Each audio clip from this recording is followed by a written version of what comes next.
안녕하세요. 저는 서울 아산병원에 근무하는 가정의학과 전문의 전성훈이라고 합니다.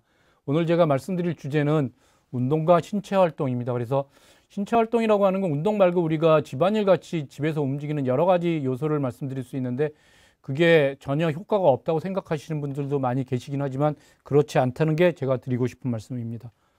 첫 번째로, 운동을 열심히 하면 장기적으로는 사망률이 점점 감소할 수 있는 효과를 볼 수 있고요. 그래서 신체 활동을 많이 할수록 사망률이 감소하고요. 하루에 15분 정도의 운동만 열심히 하셔도 효과가 있습니다. 그래서 하루에 15분 정도 운동만 열심히 하셔도 14% 정도의 사망률 감소를 볼 수 있고요. 하루에 90분 이상 운동을 꾸준하게 한다면 사실은 굉장히 많은 정도의 사망률 감소 효과를 볼 수 있습니다. 중등도 운동하고 그 다음에 우리가 굉장히 고강도 운동을 비교해서 보면, 고강도 운동은 적게 해도 그 운동을 효과를 굉장히 볼 수 있고, 효과로 그 사망률이 감소하는 걸 볼 수 있는데요. 그게 사실은 우리가 어르신들한테는 고강도 운동을 하는 게 무리기 때문에 별로 권해드리지는 않거든요. 그래서 중등도 운동만 꾸준하게 하셔도 사망률 감소가 있다는 걸 말씀드릴 수 있겠습니다.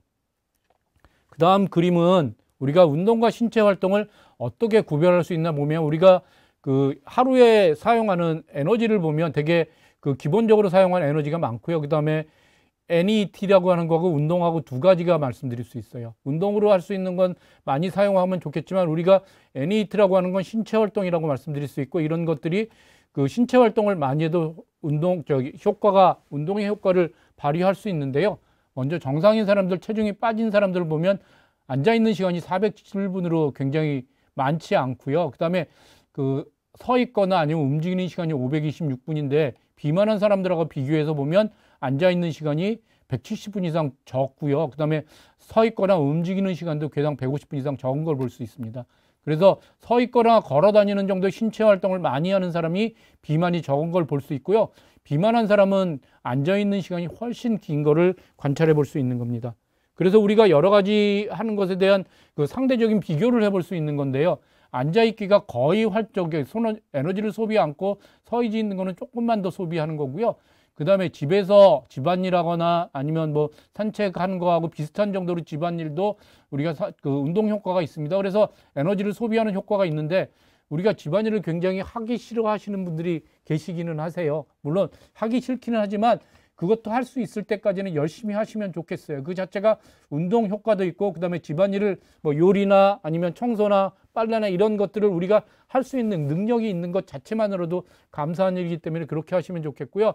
그 다음에 운동 효과가 좋은 게 계단 오르기, 빨리 걷기가 굉장히 운동 효과가 좋고요. 그 다음에 천천히 걸어 다니는 거, 산책하는 거, 그 다음에 천천히 걷기 순으로 운동 효과가 있는 것을 볼 수 있습니다. 운동 효과를 비교해서 보면 앉아 있는 것에서 서 있기나 움직이기만 해도 효과가 있고, 계단 오르기나 빨리 걷기가 효과가 좋은 걸 알 수 있으실 것 같습니다.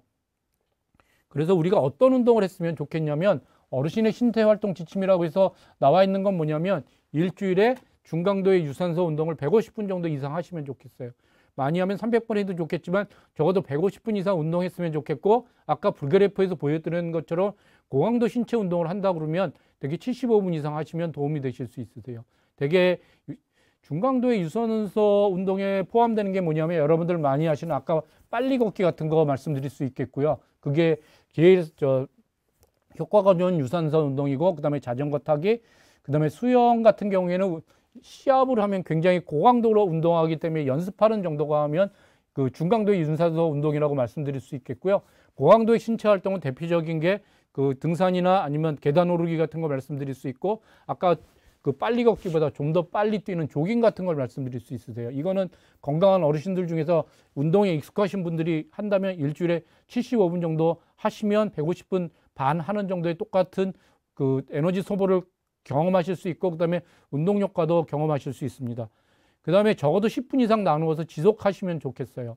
이게 지금 이게 일주일에 뭐 주말에 운동하시는 거 등산을 간다고 가정하면 그것만 가지고도 3시간 정도 이상 들어가니까 그것만 가지고도 운동량이 부족한 건 아니지만, 적어도 10분 이상 나눠서 일주일에 하루에 30분씩 5번 이상 나눠서 운동을 하시면 좋겠고요.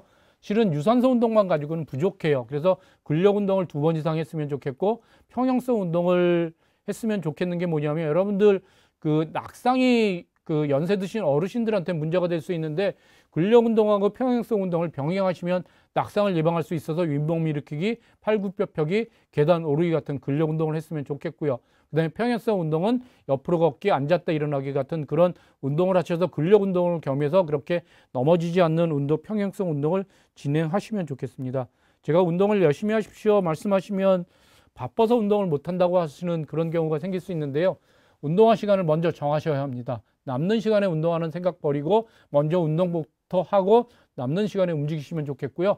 아까 말씀드렸던 대로 정 운동이 진짜로 하지 못하면 일상생활에서 움직이기부터 시작했으면 좋겠고, 그 다음에 자가용 이용하지 말고 대중교통을 이용해서 조금이라도 많이 걸을 수 있도록 그렇게 하시는 걸 권유해 드립니다. 그 다음에 나는 운동을 좋아하지 않는다 이런 말씀 드리는 분들 계세요. 그래서 운동을 좋아하지 않는다면 그게 실제로 선택이 아니라 필수니까 운동 대신 움직이기를 늘리고 걷기만이라도 실천할 수 있도록 그렇게 해주시면 좋겠어요.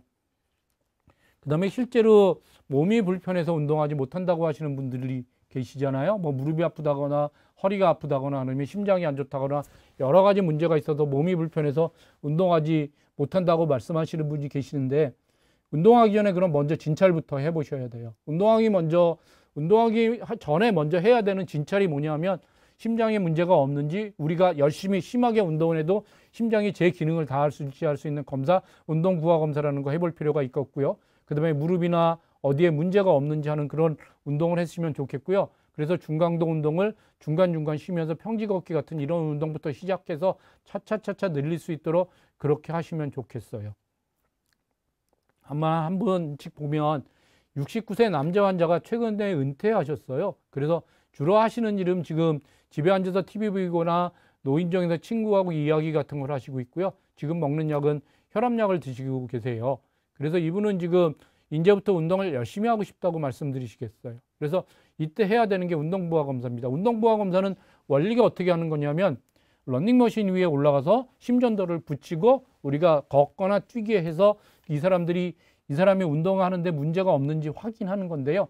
운동부하라고 하는 거는 우리가 어느 정도의 운동량을 측정할 수 있냐면 맥박수를 올리는 거예요. 연세에 비해서 되게 여러분들 같은 60세에서 70세 정도 되시는 분들은 110회 정도를 맥박을 올려서 그거를 110회 정도 했을 때 여러분들이 가슴에 통증은 없는지 아니면 심전도에서 혈액 공급이 변화는 없는지 이런 것들을 확인해서 심장에 문제가 없는 걸 확인하는 게 중요할 거고요. 이분께는 무리한 운동을 피하고 그다음에 하루에 30분 이상 걷기부터 시작하고 주위에 근육 운동을 하도록 그렇게 권유해 드렸습니다. 그래서 이분이 지금 고혈압 약을 드시고 계시잖아요. 그래서 고혈압을 가지고 계신 분들이 운동할 때 주의하셔야 될 게 뭔지 확인해서 보면 먼저 유산소 운동을 주로 하셔야 돼요. 무산소 운동이라고 하는 건 되게 근육 운동에 속해 있는데 우리가 역기를 심하게 들거나 누워서 그 발로 밀어 올리는 이런 운동하면 굉장히 혈압이 많이 올라갈 수 있거든요. 그래서 혈압이 올라가는 것을 피해서 무산소 운동을 너무 심하게 하시면 고혈압으로 인해서 문제가 생길 수 있기 때문에 주로 유산소 운동을 하시면 좋겠고, 유산소 운동의 대표적인 건 걷기, 뛰기, 자전거 타기, 수영 이런 걸 말씀드릴 수 있으니까 그렇게 하시면 좋겠고요. 그 다음에 무산소 운동은 꼭 하셔야 되긴 하지만 이것으로 무산소 운동, 근육 운동을 주로 해서 운동하시면 안 됩니다. 운동 강도는 되게 심박수로 가지고 말씀드릴 수 있겠는데 처음에 시작할 때는 100회 정도 넘지 않도록만 하시면 크게 무리되지 않을 거고, 그 다음에 운동이 익숙하셔서 그렇게 되시다면 차차차차 운동 심박수를 조금 늘릴 수는 있을 거예요. 그래서 그거는 맨 처음에 시작하신다면 이 정도가 여러분들 어르신들한테는 크게 문제되지 않을 정도의 맥박수입니다. 운동에서는 주당 3번에서 5번 정도 하고 지속 시간은 30분 이상 이런 운동을 하고요. 준비 운동 10분, 정리 운동 10분 되게 이렇게 해서 40분, 50분 되게 1시간 내외를 운동하시면 좋겠고요. 그다음에 혈압을 쟀을 때 180에 110이 나왔다고 하면 이거는 운동하시면 안 되는 지금 조건이라고 말씀드릴 수 있겠고, 이때는 약물 치료를 해서 그 혈압을 떨어뜨리는 게 우선입니다. 혈압약이라고 하는 거는 혈압약을 먹었을 때만 효과가 있으니까 내가 혈압약을 먹는다고 해서 혈압이 계속 떨어지지 않으니까 되게 하루에 한 번, 하루에 2번 이렇게 약물 치료를 하게 되는데 그걸 계속 잘 하시는 게 굉장히 중요합니다. 그래서 혈압이 심하게 올라가지 않도록 관리하시는 게 굉장히 중요하십니다. 예, 그 다음에는 몇 가지 궁금해 하시는 점이 있으시더라고요. 고혈압하고 관계돼서. 첫 번째는 운동부하 검사를 언제 왜 해야 되는지가 궁금해 하시는 점인데요. 운동보호검사라고 하는 건 말씀드렸던 대로 우리 심장이 우리가 하는 운동을 버틸 수 있는지 문제가 없는지를 확인하는 검사인데 이게 대표적으로 협심증하고 그다음에 심근경색에 관련된 검사예요. 그래서 관상동맥 질환이라고 하는 거는 심장으로 가는 혈관에 문제가 없는지 이런 사람들한테 많이 하게 되는데 그 증상이라고 하는 게 가슴의 통증, 그다음에 뭐 그런 것이 생겼을 때 주로 검사를 권유하는 건데요.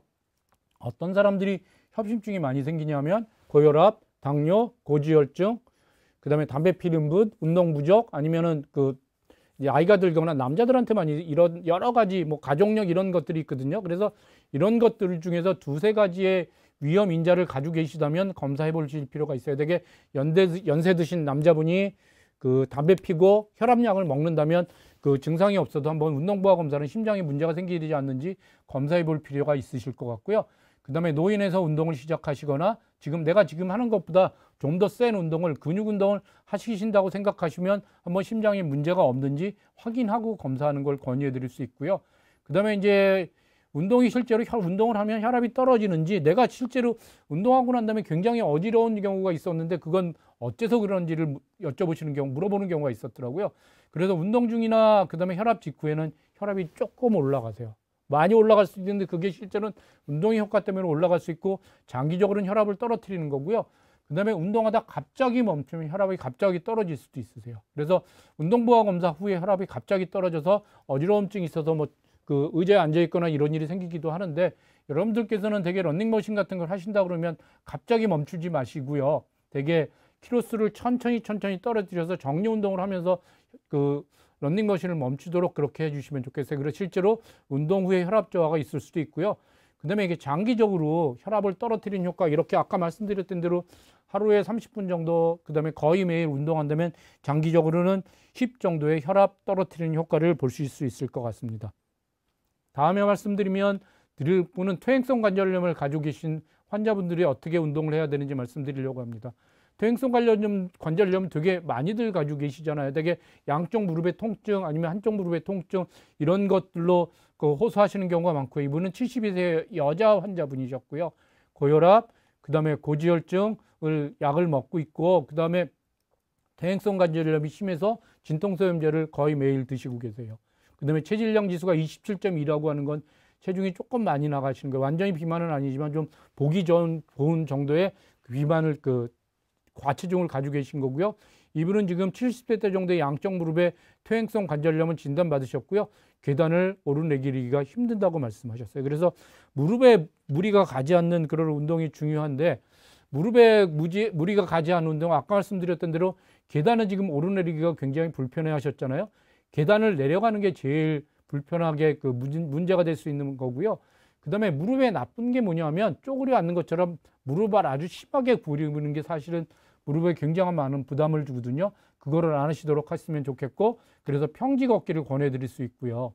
그 다음에 위험하지 않은 건 고정식 자전거가 위험하지 않은데, 앉은 상태에서 발을 완전히 뻗을 수 있으세요. 그래서 안장을 약간 높여서 무릎 위에 완전히 피도록 해야 되고, 구부린 상태에서 페달을 완전히 밟지 못하면 그 구부러진 무릎 때문에 통증이 오실 수 있고요. 그 다음에 수중 운동이 좋을 수 있는데, 수중 체조나 수영에서 평형은 피하시면 좋겠어요. 무릎을 많이 굳히는 그런 문제가 있으시기 때문에. 그래서 운동 처방을 한다면 걷기를 중심으로 해서 열심히 운동하시도록 그렇게 하시면 좋겠고, 그 다음에 환경이 되시면 수영 같은 걸 시작하시면 좋겠고요. 그 다음에 물속에서 하는 수중 체조 같은 게 굉장히 무릎의 부담을 줄여주니까 그런 운동을 열심히 하시면 좋겠습니다. 그 다음에 앉았다 일어났다 하는 근육 운동을 하시도록 그렇게 하시면 좋겠어요. 그게 지금 실은 무리하지 않으면 앉았다 일어났다 하는 운동이 굉장히 무릎에 좋거든요. 무릎 운동에서 제일 중요한 게 뭐냐면 허벅지 근육을 키우는 게 무릎의 통증을 줄이기 위해서 굉장히 중요한 거고요.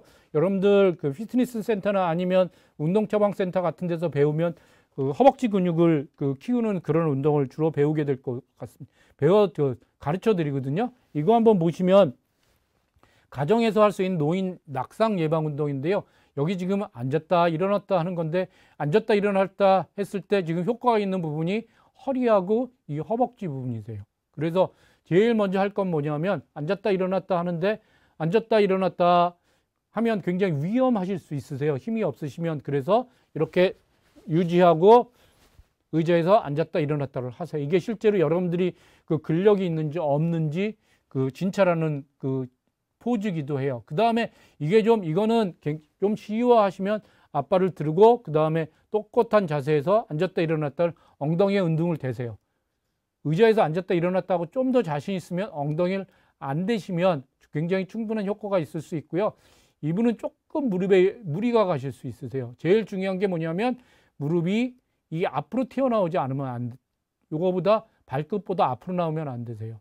그래서 무릎의 통증이 조금 더 심한 분들은 무릎을 직각으로 유지하시면 되세요. 그래서 직각으로 유지하는 그 스쿼트 기계가 있어요. 그래서 이 무릎을 직각으로 유지하면서 스쿼트를 하려면 내려가면 어떻게 되냐면 이게 앞으로 점점 구부러져요. 그래서 어르신들한테 하는 그 어르신들이 하는 스쿼트를 배우시게 되면 무릎을 구부리지 않으면서 조금 더 앞으로 기울여서 구부리시면 무릎에 부담이 가지 않으면서 스쿼트를 하시면서 허벅지 운동을 굉장히 키우실 수 있으니까 그렇게 하시고요. 그래서 하실 수 있으면 좋겠지만 정 안 되면 이렇게 책상에 앉았다 일어났다라도 하시도록 그렇게 하시면 좋겠어요. 그 다음에 한쪽 무릎을 지금 한쪽 무릎을 들고 쓰는 거잖아요. 제일 약하게 하는 건 뭐냐면 지금 한쪽 발을 이렇게 무릎을 댔는데 제일 약하게 하는 건 뭐냐면 두 손을 다 대는 거예요. 그러면서 발을 교대로 하시면 이쪽 첫 번째로는 지지고 있는 발에 그 근육 운동이 되면서 그 다음에 그 평형 운동도 같이 겸하실 수 있으세요.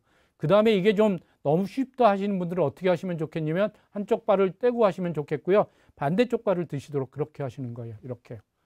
이것도 자신 있다, 잘한다 그러시면 안 잡고 이렇게 하시는 평형 운동을 하시는 거예요. 저도 조금 흔들리고 있는데 이런 단계를 거쳐서 하실 수 있다면 근육 운동하고 평형 운동 같이 겸할 수 있는 운동이고요. 그래서 가정이나 시설에서 할 수 있는 노인들의 낙상 예방 운동이고 제일 중요하게 우리가 하셨으면 하는 게 허벅지 근육을 키우는 거하고 그 다음에 허리 근육을 키우는 겁니다. 그래서 이런 운동을 열심히 할 수 있도록 그렇게 잘 해주시면 좋겠습니다.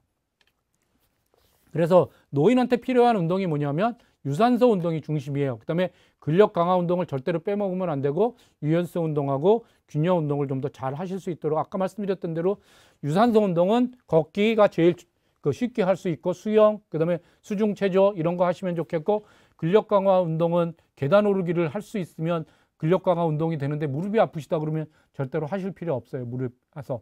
그 다음에 앉았다 일어났다를 무릎을 보호하면서 할 수 있는 건 무릎이 꺾이지 않도록 90도 이상 꺾이지 않도록 잘 하면서 하시면 무릎에 큰 부담을 주지 않으면서도 운동하실 수 있고요.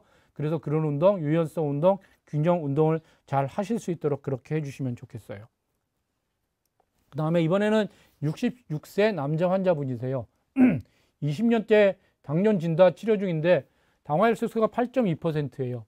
8.2%는 정상 범위가 얼마죠? 되게 6.5%를 유지했으면 좋겠는데 6.5% 이하가 유지고 그 다음에 적어도 7% 이하를 유지하라고 말씀드릴 수 있는데 이분은 최근에 갑자기 뭐 7%, 6.8, 6.9 하다가 8.2%로 갑자기 올랐어요. 그래서 의사가 운동을 좀 더 늘려야겠다가 그렇게 말씀해 주셨고요. 그래서 이분은 운동을 좀 늘려야겠다. 약도 이게 지금 8.2 정도 되면 잘 조절되지 않으면 약을 늘려야 되는 상황인데 이분은 지금 약을 늘리지 않고 운동을 늘려서 그 당뇨를 조절하고 싶으신 마음이 있으세요.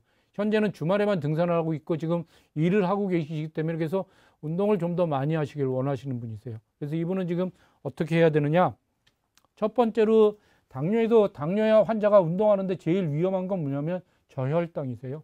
그래서 저혈당이 어떤 분들한테 많이 오시냐면 저혈당이 그 위험성이 큰 약물이 있어요. 제일 위험성이 큰 거는 인슐린 주사를 맞는 분들이 저혈당 위험성이 제일 많고 그 다음에 아마릴이라고 하는 약품으로 대표되는 우리 체중에서 인슐린을 나올 수 있게 하는 그런 당뇨약들이 있으세요. 그래서 그런 위험성이 없는 건 아닌지 그런 저혈당이 위험이 큰 약이 아닌지 점검하는 게 1번이고요. 그 다음에 저혈당이 큰 위험성이 있는 애만 반드시 저혈당의 예방을 위해서 식사한 다음에 운동을 하셔야 돼요. 공복 시에 운동을 한다면 혈당이 떨어져서 실제로 저혈당이 될 수 있는데 우리가 저혈당하고 고혈당하고 두 개를 비교해서 보면 저혈당이 훨씬 더 위험하세요. 저혈당은 심지어는 정신을 잃을 수도 있기 때문에 저혈당이 더 위험하니까 차라리 고혈당이 덜 위험한 겁니다. 그래서 저혈당은 예방하시는 게 좋겠으니까 식사 후에 운동하시면 좋겠고요. 그 다음에 이분처럼 지금 운동량을 늘리던가 하면 운동보아 검사를 한번 해보시는 게 좋겠어요. 왜냐하면 지금 주말에 등산을 하고 있으니까 크게 문제는 없겠지만 운동량을 조금 더 늘리는 측면에서는 심장에 문제가 없는지를 확인하는 차원에서 운동보호 검사를 했으면 좋겠고요.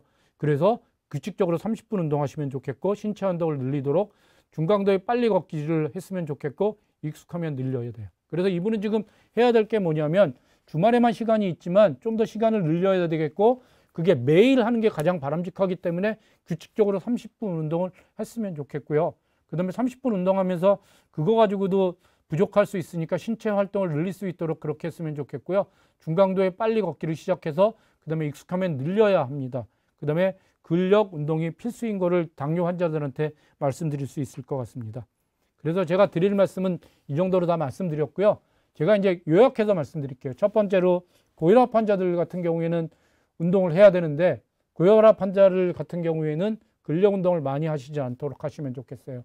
그 이유는 근력 운동을 많이 하시면 근력 운동할 때 혈압이 굉장히 많이 올라갈 수 있습니다. 그래서 그거에 주의하시면 좋겠고요. 두 번째로 많이 분들이 무릎이 많이 아픈 퇴행성 관절염 환자분들이 많이 있으시잖아요. 그래서 퇴행성 관절염을 놓고 보면 무릎에 무리가 가지 않도록, 그 다음에 퇴행성 관절염에 좋은 허벅지 근육을 키우는 운동을 하시는 게 중요하세요. 허벅지 근육을 키우는 건 그냥 걷기만 가지고는 되는 게 아니니까 기본적으로 빨리 걷기 하는 건 꼭 하셔야 되는 운동이고요.